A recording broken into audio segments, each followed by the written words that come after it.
سنوکر د دغې لوبې د مینوالو په منځ کې یو له مشهورو لوبو څخه ګڼل کیږي چې په دې وروستیو کې د زیاتو خلکو پام ځان ته رااړولی دی.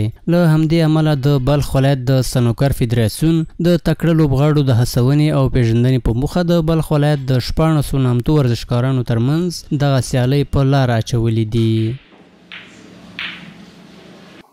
مسابقات امروز که شما شاهدش هستین بین 16 ورزشکار نخبه ولایت بلخ برگزار شده که قابل یادآوری است. این مسابقات تحت عنوان تورنمنت خزونی سنوکر ولایت بلخ گفته میشه و هدف از برگزاری مسابقات شناسایی چهره‌های نهفته و جذب آن به تیم منتخب ولایت بلخ بعداً به این مسابقات تیم ملی میشه.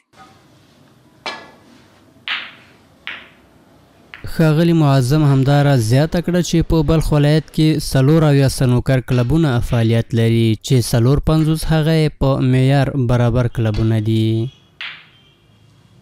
در ولایت بلخ در جمع کل 72 کلب می باشه که از بین اینها 54 کلب از این معیاری و دیگرش غیر معیاری می باشه که اونا تا معیاری شده میشن و اونا رسمی باید به فعالیت آورد.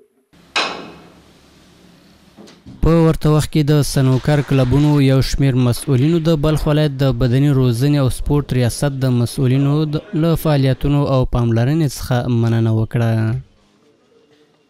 ما خوش هستیم از امارات اسلامی در شرایط رونق پیدا کرده. شکر الحمدلله کاروبار ما بهتر است. هیچ نوع آزار اذیت و مزاحمتی برای ما نیست و از فدراسیون از تربیت بدنی هم شکر میکنیم. تشکر میکنیم ازشان که با ما همکاری میکنه، کمک میکنه در رأس کلبداری پیش بردن کلب. عاش ما بشه که این سنوکر کلبه که فعال ساختیم ما خیلی خوش هستیم. یعنی دولت در بخش سنوکر کلب خود ریاست فدراسیون سنوکر ولایت بلخ و خود امارت اسلامی با ما همکار هستن، گام به گام پیش رفتن.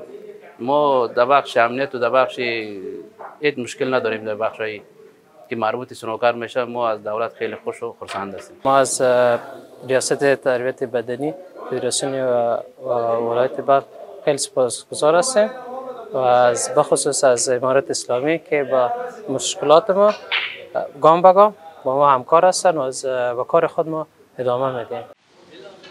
د یادونې وړ ده چې د سنوکر دغه پړاو سیالۍ د لطف الله په بریا سره پای ته ورسېدې چې ورسره دویم مقام احمد تابش او دریم مقام مرتضی ترلاسه کړ چې د مسؤلینو لخوا یې ستاینه هم وشوه.